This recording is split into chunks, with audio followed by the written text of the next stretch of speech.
All right, let's do it. I don't have a statement. Let's just do it. Mr. Secretary, thank you for taking questions. Diplomacy depends on predictability, reliability, trust. Markets are crashing around the world for the second day in a row. The consensus is that the president's tariffs were much higher than expected and based on economic formulas that people do not understand. What is your reaction and what is the impact on Europeans? You want them to spend more on defense, Yes. which they're agreeing to finally, but how can they do that when their economies are crashing and they are now No, their economies are not crashing. The markets are reacting. No, their economies are not crashing. Their markets are reacting to a dramatic change in the global order in terms of trade. And so what happens is pretty straightforward.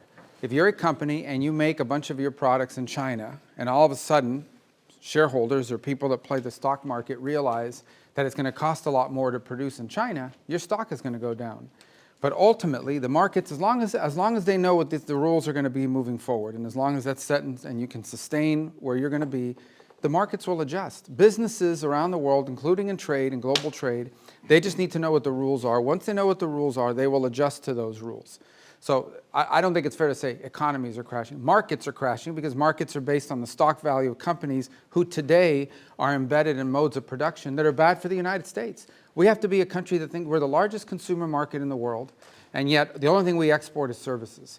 And we need to stop that. We need to get back to a time where we're a country that can make things, and to do that, we have to reset the global order of trade. And the other part of my question. Well, the worst thing is to leave it the way it is forever. I mean, this just can't continue. We can't continue to be a country that doesn't make things. We have to be able to make things to provide jobs for Americans. And that's it. It's that simple. China, as an example, I mean, it's outrageous. I mean, they don't consume anything. All they do is export and flood and distort markets, in addition to all the tariffs and barriers they put in place. So the president rightly has concluded that the current status of global trade is bad for America and good for a bunch of other people, and he's going to reset it, and he's absolutely right to do it. Let me ask you about also the predictability of relationships with allies. The Prime Minister of the Prime Minister of Denmark, which at this point owns Greenland, so Denmark, a NATO ally, is saying that it's unacceptable that one country cannot annex another country. Well, no one's annexed anything. It's going to be up to Greenlanders. The vice president made that clear. He's going to respect the self-determination of Greenlanders. So at some point, the Greenlanders have made clear that they want to be independent of Denmark. So that's Denmark should focus on the fact that the Greenlanders don't want to be a part of Denmark. That's what they should focus on. We didn't give them that idea. They've been talking about that for a long time. Whenever they make that decision, they'll make that decision. And then what we're not going to do is let China come in now and say, offer them a bunch of money and become dependent on China. The president said he would not rule out using military force against Denmark, a NATO ally. No, he said he would not rule out, no. He said he would not rule out, he said, I'm not going to rule out anything if Greenland is encroached upon by a foreign power like a China or Russia or anybody else. But it doesn't matter because Greenlanders are going to make a decision. They're the ones that want to get away from Denmark. They're the ones that want to be independent. And not us. We didn't come up with that idea. They did. And if they make that decision, then the United States would stand ready, potentially, to step in and say, okay, we can create a partnership with you. We're not at that stage. But that's what the vice president made clear last week in his visit there. His statement was very abundantly clear, that we will respect the self-determination of the people of Greenland. The people of Greenland. And they're the ones that want to leave Denmark. That wasn't our idea. All right, well, second question here. Missy from Washington Post. Mr. Secretary, I'd like to ask you about the Russia-Ukraine negotiations. Can you give us tell us about the American assessment of the conditions that Russia put forward regarding the Black Sea ceasefire talks, and also the British and French foreign ministers said this morning that Putin was dragging his feet. Do you agree with that? Maybe. I mean, he might be. We don't know yet. We're going to find out fairly soon. I mean, look, here's what the president wanted to do. He wants to end this war, and he wanted to test it very early in his administration. Is it possible to end this war on terms that are acceptable, obviously, to both sides? Because you can't end a war unless both sides agree. And that's what we're in the process of finding out. We will know soon enough, in a matter of weeks, not months, whether Russia is serious about peace or not. I hope they are. It would be good for the world if that war ended. But obviously, we have to test that proposition. So we're working through that process. We had a visitor, that Mr. Kirill was here this week. had a chance to sit down with him. He met with others. He'll take some messages back, and the message is the United States needs to know whether you're serious or not about peace. Ultimately, Putin will have to make that decision. The Russian Federation will have to make that decision. I think the Ukrainians have shown a willingness to enter, for example, into a complete ceasefire to create space for negotiation. At some point here, fairly soon, not 6 months from now, the Russians and Putin will have to make a decision about whether they're serious or peace or not, and I hope they are serious. So it would be good for the world if that war ended. What is your assessment of the Russian conditions that were put forward? And also, Dmitriev said, following his talks with Mr. Witkoff yesterday, that the U.S. and Russia might resume direct flights as maybe a confidence-building measure. Do you support that? So I haven't heard conditions- anything about direct flights. I can tell you, but I don't know who's going to fly on it because all these people are sanctioned. But I would just tell you that the thing I would point to you is this. We're going to wait and see. The Russians know our position in terms of wanting to end the war, and we will know from their answers very soon whether they are serious about proceeding with real peace or whether this is a delay tactic. It's a delay tactic. The president's not interested in that. If this is dragging things out, President Trump's not going to fall into the trap of endless negotiations about negotiations. We will know soon enough whether or not Russia is serious about peace. If they are, that'll be great. Then we can move towards peace. If they're not, then we'll have to reevaluate where we stand and what we do moving forward about it. But we'll be in no different a position than we are today, or we were when he took office. He wanted to know early in his administration, is peace possible? We're testing to see if the Russians are interested in peace. Their actions, not their words, their actions will determine whether they're serious or not. And we intend to find that out sooner rather than later. What about their And conditions? Which The conditions? They put forward additional conditions after you Well, had the Black Sea. Yeah, so again, I mean, this is part of the back and forth of these sorts of things. I've had phone calls with foreign leaders, and then I read the readout, and it's like, oh, we said them. They came, they said something to me they never said. I guess that's part of the game in this place or whatever. But look, bottom line is, to me, at the end of the day, what's going to matter here is whether we're going to move towards peace or not. If peace is real, we will know soon enough. If they're not interested in peace, we will know soon enough, and we'll make decisions on the basis. I hope they are real. There are some promising signs, there are some troubling signs. It's not going to be easy. No one ever said this would be easy. But we're going to find out sooner rather than later, and let's just say I'm hopeful. I remain hopeful. I need to be hopeful that peace is possible and that the Russians are serious about peace. We want them to be serious about peace, and hopefully they are, but we'll know sooner rather than later. Daphne Reuters. Hi, sorry, I'm back here. Your last name's Reuters? No. Oh, that's pretty cool, isn't it? Go ahead. On the 5% defense spending target, have you received pushback to this idea while you've been here this week? And you mentioned yesterday up to 5% was your language. What do you mean by up to 5%?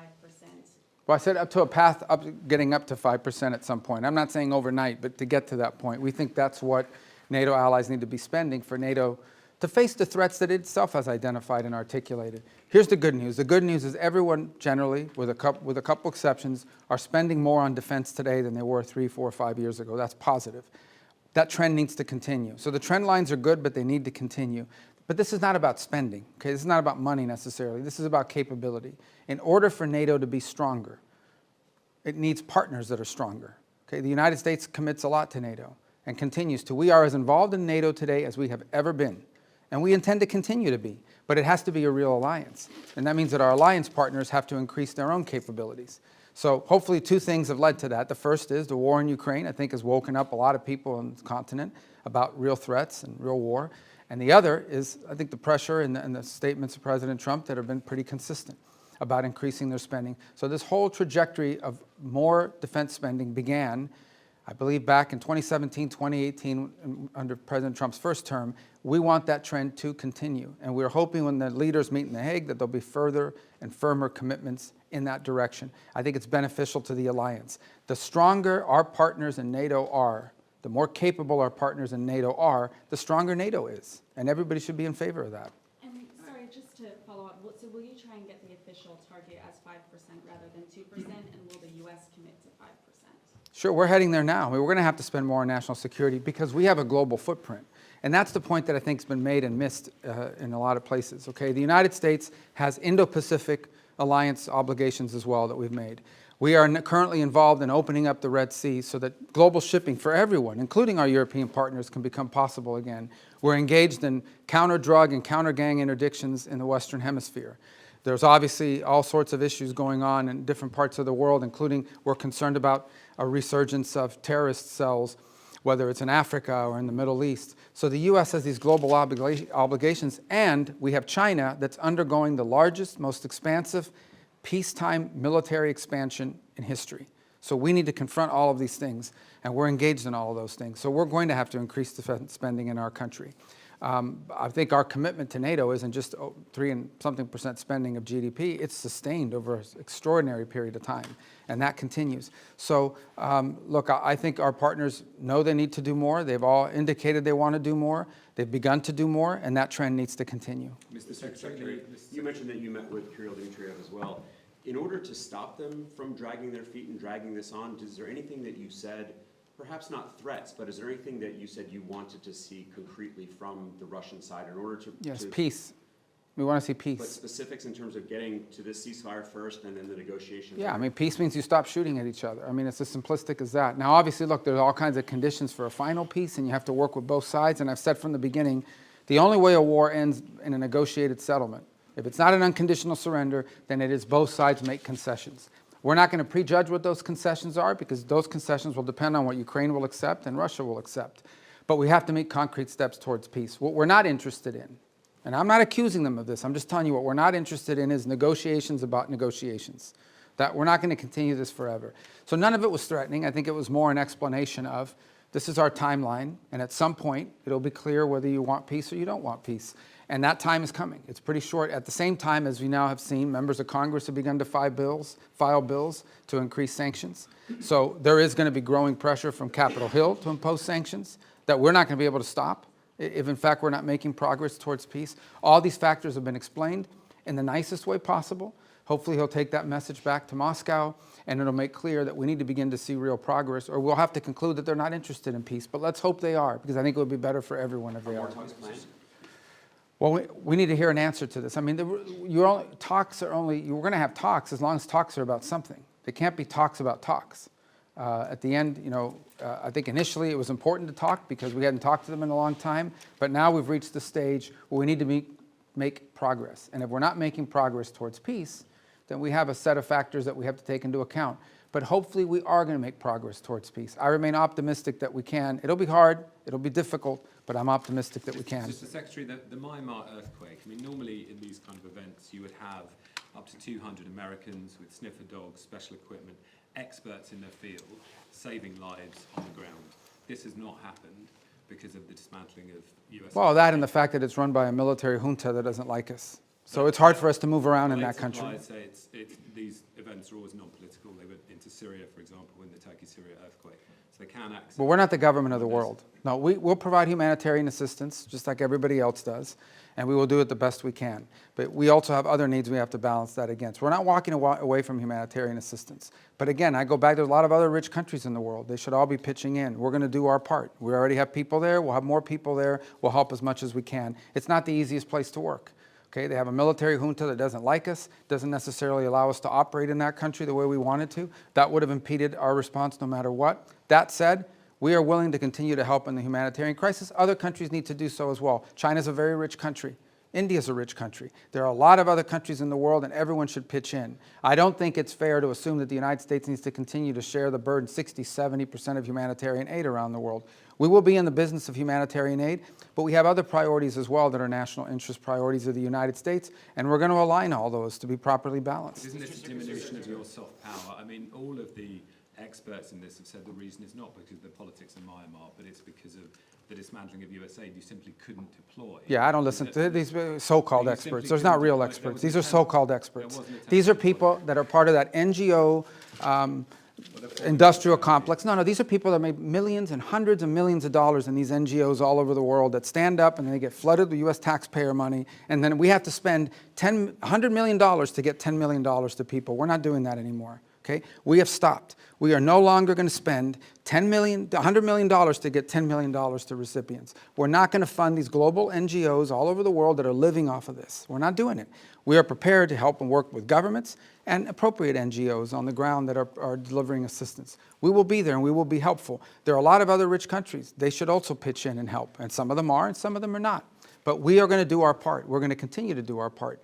But it's going to be balanced with all of the other interests we have as a country. We are not a nation. We are the richest country in the world, but our resources are not unlimited. They are not unlimited. And we have a massive national debt, and we have many other priorities as well, and it's time to recalibrate all of that. So we'll be there, we'll be helpful as much as we can. We've got other things we have to take care of as well, but we care deeply about what's happened there. And we wish we had a more cooperative government. Mr. Secretary, the Middle East was part of your discussion here in NATO, especially that you find support from members toward your policy of airstrikes and Houthis and your maximum pressure policy toward Iran. Yeah, I mean, on the Houthis, everybody wants to get their ships through the Red Sea. We're the only ones doing anything about it, but everyone wants to, get their ships through there. As I said, we've done the world a great favor by taking on this band of criminals who have, unfortunately, sophisticated weaponry that they can use to, they've attacked, 150, 160 merchant vessels, 174 times they've attacked the United States Navy. So I think the world should be grateful to the United States for being involved in this and doing this. Everyone thanks us for it. I understand these nations have limited capabilities despite being very rich countries. Nobody else can project power there and do this. But that said, we think that mission is going to bear fruit, and it's necessary. We can't have a band of criminals controlling that. In the case of Iran, I don't know of any country in the world that's excited about Iran ever having a nuclear weapons capability. Some are more forceful about it than others. We've had talks about that. As you know, the president would like to figure out what's going to happen there, but he's also made it clear that there's not going to be a nuclear-armed Iran. That's not going to happen under his watch. Mr. Secretary, what's your message to foreign citizens who may be afraid to come to the United States because they're concerned about potentially being detained over some minor administrative error, because they might have something on their phone like criticism of the president or of the Israel-Gaza conflict? No. And they don't want to come into the United States now? No, first of all, those people that have their phones looked at and so forth, and I'll refer you to CBP to go through their processes. But generally, it's people that have been flagged coming in for a reason. I would say that if you're not coming to the United States to join a Hamas protest or to come here and tell us about how right Hamas is, or to tell us about, stir up conflict on our campuses and create riots in our street and vandalize our universities, then you have nothing to worry about. But thousands and thousands of people come into the U.S. every single day to conduct business, to travel, to do all sorts, to visit relatives. It happens every day. It's very commonplace, and nobody has a problem. If you're coming here to create problems, you're probably going to have a problem, and I think that's a good thing. If you're coming here to create problems, not here, to the United States, you're probably going to have a problem. Yeah, we're not going to continue to be stupid enough to let people into our country who are coming here to tear things up. Not going to happen. Mr. Secretary, have the Russians done anything concrete to make you encouraged that they are truly interested in peace? You talk about timeline. I know you're not going to give a specific timeline, but are you talking weeks? Are you talking months? I think we're talking weeks, probably. Yeah. There's a lot that has to happen here in the next few weeks in order for this to be real. In terms of concrete, they've agreed to certain things. I think their things are not striking now that they were before. Obviously, both sides claim that the ceasefire is being violated, as typical of ceasefires like this. But that said, not concrete in terms of are we closer to peace? We're closer to peace simply because we're talking to both sides, but we're not closer to peace because we have a deal on our hands to end this conflict. But we're going to know soon enough. That's my point I make everybody. People come, oh, well, Putin, you can't trust him. This is not about trusting Putin, not about trusting anybody. This is about actions. If you're interested in peace, you stop fighting. And you lay out the conditions by which you're willing to end a war. And they have to be reasonable conditions, right? Not crazy stuff. If you're interested in peace, that's what you do. If you're not interested in peace, then you sort of drag it out and you come up with excuses and you pull, and we know that, and we're not going to get pulled into that. But let's hope it doesn't come to that. Let's hope it, let's be optimistic that that's not the direction we're going. We're prepared if it is, but let's hope that we're not heading in a direction of this is just a delay tactic. All right, one more and then we wrap up. Don't you guys want to go home, the ones that came with us? One Yeah. more, there we go. Your allies here and also Ukraine, they believe that Russia is actually preparing for to launch another campaign, so military campaign, as soon as the winter season ends. Do you have any reason to doubt them? That they're going to do what, I'm sorry? The Russians they are preparing to start another military campaign. Well, then we'll know they're not interested in peace. And at this very moment, they're targeting energy sites. Can I get a reaction to They're that? targeting what, I'm so sorry? Energy sites in Ukraine. Well, again, I get it, then that means they're violating the ceasefire. That's not a good sign, but I think that would tell you this, that ultimately this is a war. Right now, things are going to be blowing up in Ukraine and inside of Russia because there's still a war going on. That's what we're trying to end. Okay, if we have a true ceasefire, which is what we wanted, a complete ceasefire, nothing should be blowing up. But the Russians didn't agree to that. They wanted a partial. And then obviously when you get into these partials, that's one of the reasons why we didn't push for a partial. We'll take it because it's better than nothing. But one of the reasons why we didn't push for a partial, because there's always disputes about, what are you hitting and what you're not hitting. But in the end, this is still a war, and we want it to stop. The fact that religious sites are being hit, or energy sites are being hit, or civilian sites are being hit, that's why war is a bad thing, and that's why the president wants to end it. As far as them conducting another campaign, well, then that'll be a very clear sign, right? If all of a sudden we wake up tomorrow and the Russians are launching a massive offensive, then I think that's a pretty clear sign they're not interested in peace. That hasn't happened yet. Let's hope it doesn't happen. We want to know whether they want to do peace or not. And if they do, then there's a way there, and we're willing to help. If they're not, then it's good to know early so we can adjust our policies accordingly. All right, everybody. All right. Thank you so much. Thank you, guys. Thank you, guys.